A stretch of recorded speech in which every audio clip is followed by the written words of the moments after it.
Welcome back, everyone, to another episode of Coffee and Construction, where I answer your questions from the comment section. These questions don't have to be related to this project. In fact, I'm finding more and more questions that are unrelated to the project, which I do encourage, actually.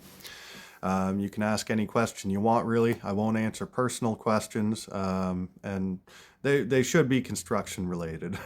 I'm not I'm not really I don't like getting away from that too much anyway. So, once again, a little disclaimer.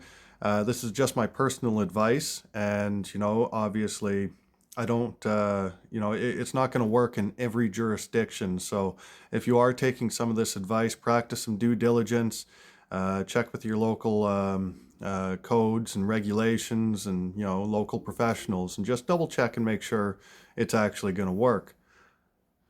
So, with that said, let's get right to it. So we've got Lynette68. Says you've come a long way and so knowledgeable. I wish you could help me replace the bathroom floor in my fifth wheel. I live in it and am struggling to find help with it. I can do a lot of the repair work, but no spring chicken anymore. Hoisting plywood, maybe more than I can handle. I'm 68 and could use some tips on how to make it easier. So I'm assuming that's just referring to how to make moving plywood around easier. I would say right off the bat that a second person is definitely the recommendation. I don't like moving plywood by myself. It's very awkward, it's very cumbersome, and a lot of it has to do with having to reach two ends of the board. And then it's very awkward to maneuver. Now, one thing I would say is if you have it outside, do all your cuts outside, get it as small as possible before you're moving. If you do have a second person, something we'll sometimes do, if it's particularly heavy or awkward, is we'll get straps around the bottom. That way we can pick it up sort of closer to the top. And there's a few lifting techniques like that to make things easier. But overall, there's not really an easy answer. Plywood is very awkward. It's a useful and necessary material, and actually dates all the way back to the Egyptians. But it's very cumbersome and difficult to move sometimes. So, moving on to the next one, we've got Truth and Light. Can metal roof be installed over a traditional shingle roof? Your preference between shingled or metal roofing? Leaking step flashing between two roofs. So my preference is really just circumstantial. I like metal roofs, but they can be noisy, and they have a few flaws in terms of that, but they last a lot longer. My preference for them on a house is if you have an extremely low slope. So shingles don't last very long, particularly when you have a low slope on the roof. When you have a higher slope, your shingles typically last a lot longer. There's a lot of jokes about meeting warranty, the warranty period of a shingle. Say it's a bit of a sham, but one of the factors that do affect its life expectancy is definitely pitch. So if you have a very low pitch, that's often where I prefer metal roofs. And a lot of the higher end homes I work on, and even some of the lower end ones, if they have a little lean-to coming out and it's a really low pitch, sometimes that's a steel roof, and the rest is shingled. And that's really practical as much as it is aesthetic. A lot of times we look at some of those details and we think, it's just, the architect went crazy. There are a lot of practical purposes to some of these aesthetic choices. And I definitely really like the standing seam metal roofs, the seamless. They're very nice, but they're very difficult to install because you don't have the little screw nubs sticking out to step on. So I guess that's my opinion when it comes to preference. And obviously, if you're working on sheds or barns, it's definitely really nice. You're not really worried about the noise from the rain. And actually, it can be kind of pleasant if you're in a barn when it's really raining. I find that a little pleasant. In terms of placing them over shingles, so you can. And most places will allow you to do it over top of as many as 3 layers, which is what I have on my roof right now. I don't highly recommend it though. One of the reasons is it can, in some cases, deform the metal roof when you put it on. Um, it can it can hide problems that are already there. It's nice when you strip off your roof because you can check for any potential damage. There's no real benefits to leaving the shingles on. As long as the roof is done right, the shingles underneath really shouldn't be of any benefit. If they are, it means you probably did the new roof wrong. Um, and that being said, there's another downside to leaving the shingles is that it's a lot of extra weight. And depending on where you live, so here in Michigan and Ontario and just about everywhere I've lived, snow load is something we really have to worry about, especially in the valleys of the roof. If you have a lot of snow up there, and then on top of that, the added weight of all the extra shingles, it's a lot of wear and tear on your roof, and over time it can cause some dips and things like that. So that's definitely something to consider. But just checking with your local rules and just double, just making sure you can do that. If it really boils down to cost and not wanting to remove them. But all it really does in the end is kind of postpone something that's going to have to be done eventually anyway. All right, so moving on, we got Hoosier cleaning. I'm guessing, so Hoosier, that is Indiana, I'm assuming. Correct me if I'm wrong. People from Indiana are called Hoosiers, the Hoosier state. So here we got, I am going through a remodel now, and against my better judgment, we are getting rid of a cast iron tub. No one wants to reuse it because it's so heavy and cumbersome. I happen to love it as it's a good quality tub, and they are better built than that of the fiberglass ones being replaced with. It was explained to me that it is difficult to move, which I do understand. So how do people move it efficiently as it is extremely heavy? And is that why builders don't use them anymore? The construction worker who is working here also said it has to be supported or it could break a joist, etc. So anyhow, if you want a free tub,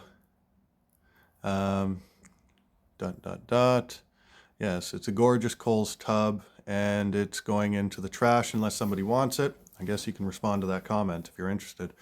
So, yeah, I like the steel tubs, and I don't actually think that's why they're not in use. I think a lot of it has to do with the difference in cost, yeah, weight, ease of installation, things like that.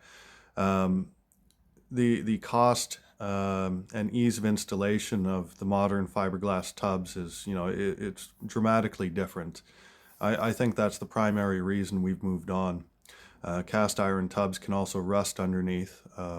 That's not really a problem with fiberglass.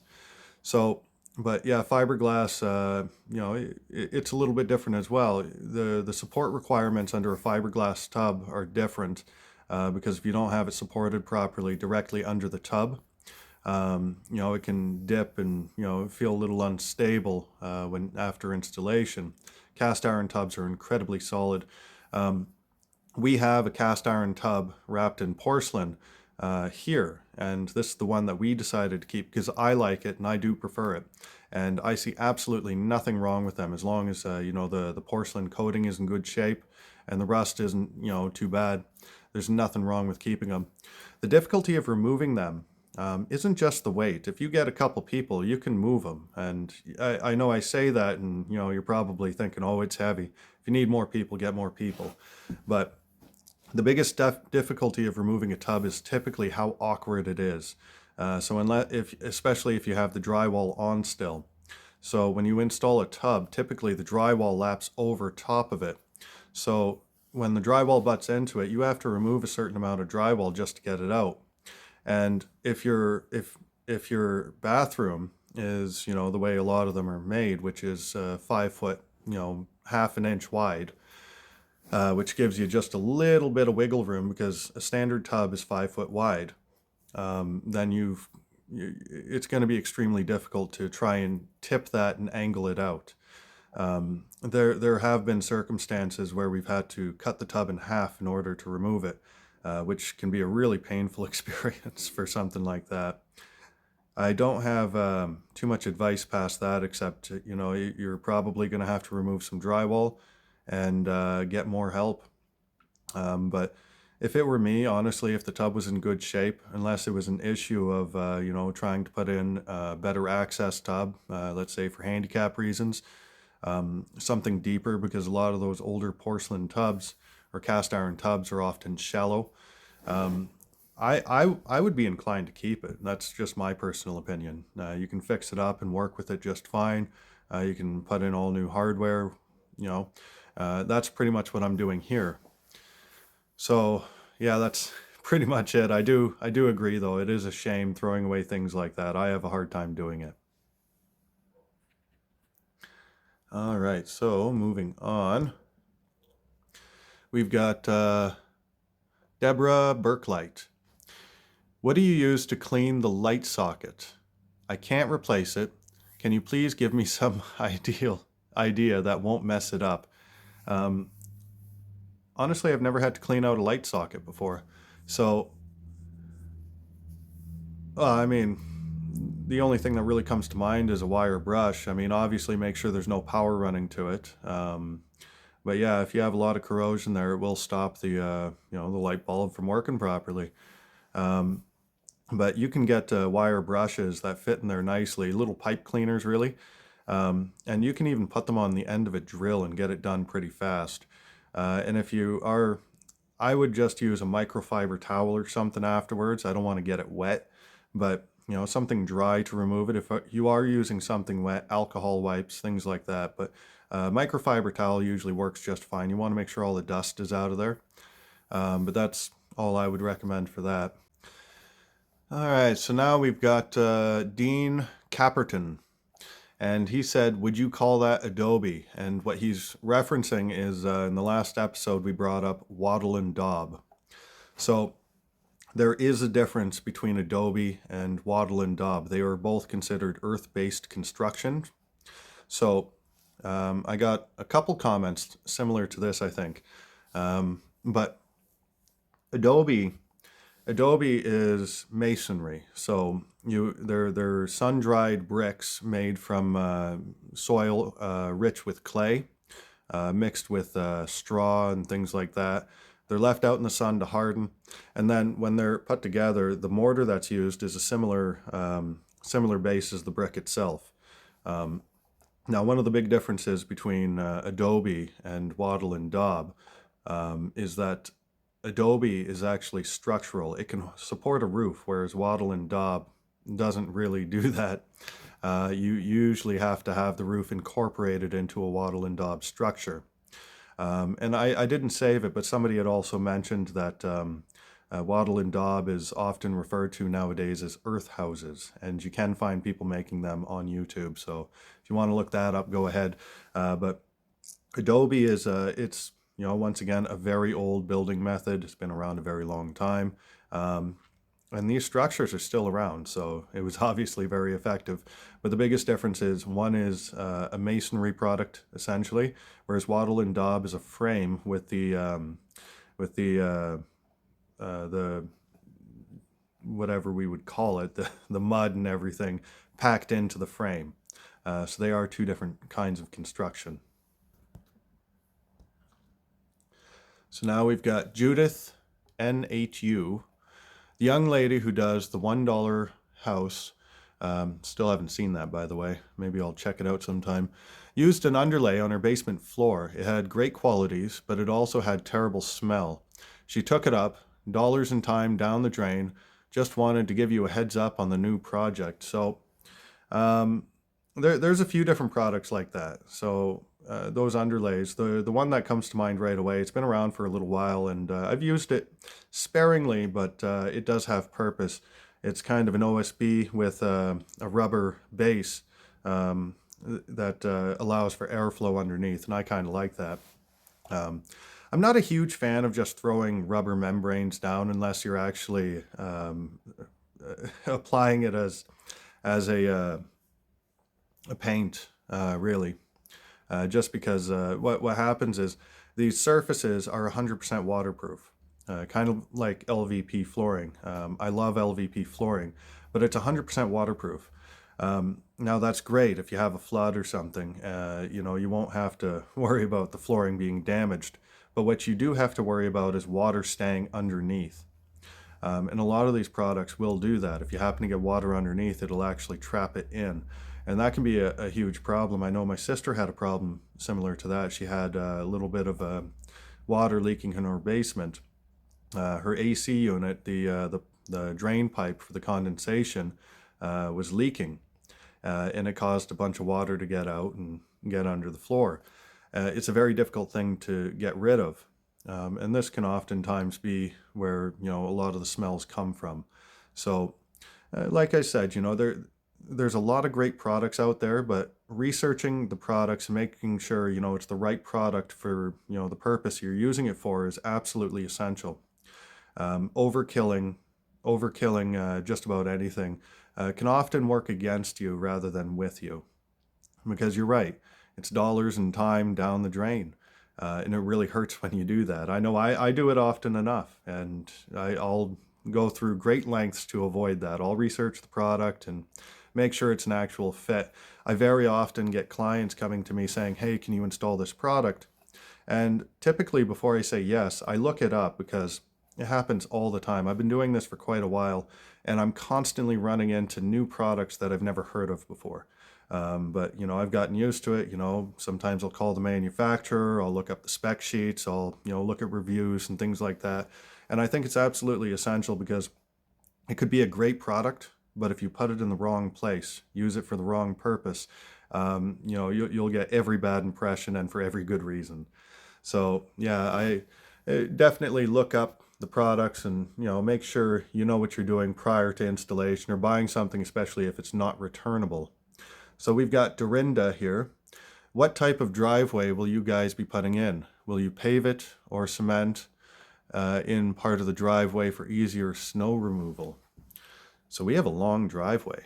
Now, my personal preference, my favorite driveway, by the way, and I'm absolutely planning on doing it, I just don't know how much, is paver stones. I love patio stones. The only problem with it is it's probably one of the most expensive finishes if you're doing it right.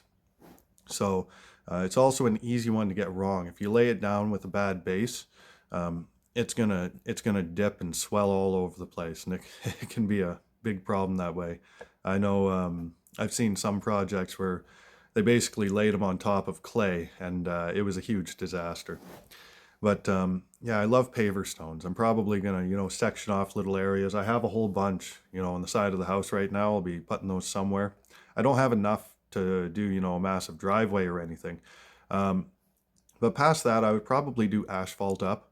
I am a cement finisher by trade. It's one of my few actual qualifications. But the problem with concrete is, we have a lot of moisture and a lot of freezing and things like that in this area. So to do a long driveway like my house, where I'm probably 500, 600 feet to the back house, it'd be a lot of work, and it would probably crack and have all kinds of problems anyway, unless I put in a lot of time and effort and money. So I'm actually apt to asphalt a lot of it. And that's a little ways down the road. That's going to be one of the last things done. But asphalt, great product, nice and smooth, easy to plow, and the kids love riding their bikes on it. Once again, it's smooth, the sidewalk chalk, all that. And then patios and things like that, it's nice to use concrete. And my preference, I guess, is a blend of products. I don't think you need just one single product that fits all, you can mix it up a little, have a little fun. All right, so we've got here Ann Atkinson. I do have a question. I have a crawl space that is mostly not insulated.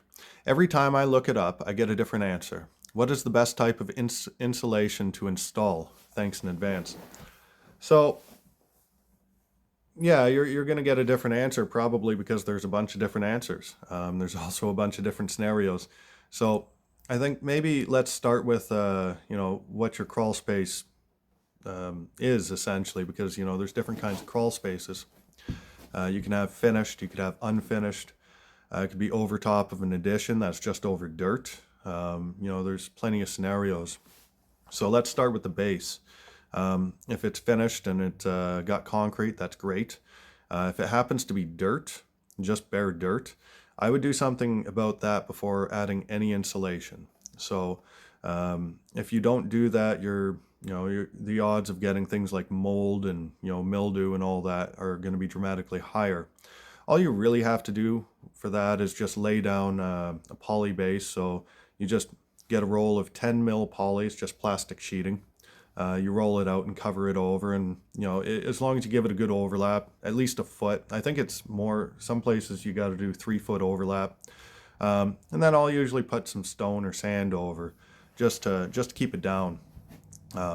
In some cases, you can actually put 2-inch foam sheets under that as well, just to help keep things insulated. But I find I don't really know why you'd worry about that, because especially in the winter, the ground will actually give you a little more heat than what you can get from outside. The earth can do a lot of heating and cooling for you if you allow it. So I would get that taken care of if that's not the case before doing any insulation. In terms of the insulation on the walls, this really depends on why you're insulating it, but you can just bat it. But this is one circumstance where I would actually recommend spray foam. I think I said in the previous video, I have nothing against spray foam, but I'm choosy in where it should be used. And the biggest reason is airflow isn't quite as much of a concern inside of a crawl space, so far as I'm concerned, as long as you have a little bit. There's not really anything in there, breathing and all that. So you want a little bit of airflow. You generally get that from the house itself. So now if you happen to have a finished floor above that is spray foamed, well then you might have to worry about a little bit of airflow. But other than that, my recommendation is spray foaming. It's just a lot less maintenance, a lot less risk of mold and things like that accumulating. It is more money. It's also a lot more effective. One of the biggest reasons it's more effective than bats is because it dramatically reduces airflow. And we've gone over this before with the SIPS houses and things like that when we were talking about mechanical air replacements.